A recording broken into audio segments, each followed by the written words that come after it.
Welcome to All About Libs. In today's episode, we're going to take a look at Marm 247 and Renee 41. Let's get right into it.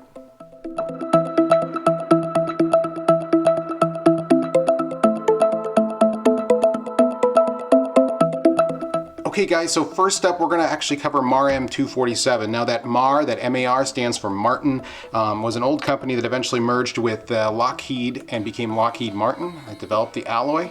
So we find this alloy a lot in aerospace applications, power generation, automotive, but let's look at the chemistry. It's really important. Now, first of all, a lot of the alloys we test here have iron in them. So we go down here, there's really, I didn't even detect iron. There's not much iron in this grade at all. In fact, most of the alloy content is nickel. Now, there's some wild metallurgy going on here and very difficult foundry practice. Now, this alloy has great fatigue performance at 800 and 900 Celsius, and the high melting elements like tungsten and cobalt and chrome all contribute to that. But the aluminum is kind of a wild element to add to this. So you have about 5.5% aluminum, but if you look at here, we've got 9.3% tungsten. I mean, the tungsten doesn't really want to melt, and aluminum really wants to boil out of the melt at the point where tungsten wants to get in the melt. So having these elements exist in the same part is actually very difficult to do, and that's why this alloy is typically vacuum induction melted. It is a cast super alloy.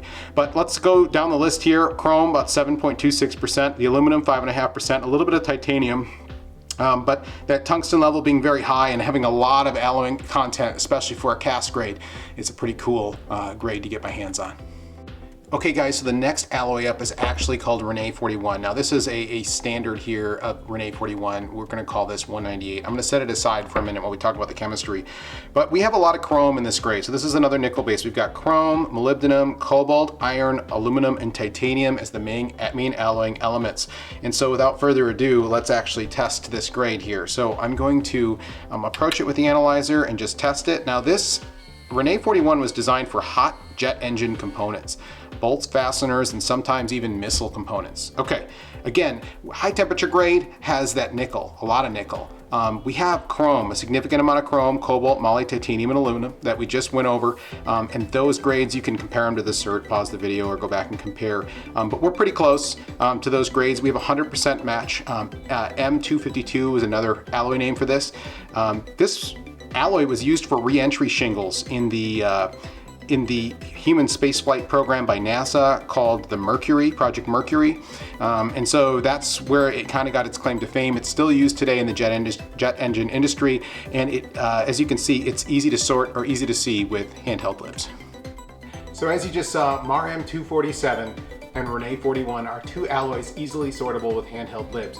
We were able to identify these grades and take a look at their kind of extreme alloy content, both of them having a little bit of aluminum, high amounts of nickel, chrome, moly, other things like that. Now the Marm 247 is probably one of the more exotic grades you're going to see on the show. There aren't many grades that are much more exotic than Marm 247. Both of these grades, including the Renee 41, are used in jet engine applications. They are both very high temperature grades and pretty exotic in their own right. Having tungsten and aluminum next to each other is a challenging thing to do in the casting industry, and it's typically achieved with vacuum induction melting for Marm 247. You can do similar things with Renee 41. But anyways, I hope you learned something. If you did, please hit that like button. If you've been enjoying the content of this channel, please subscribe. It really tells me what you guys value. And if you have recommendations for other alloys to test in the future, please leave a comment down below or reach out to me on LinkedIn.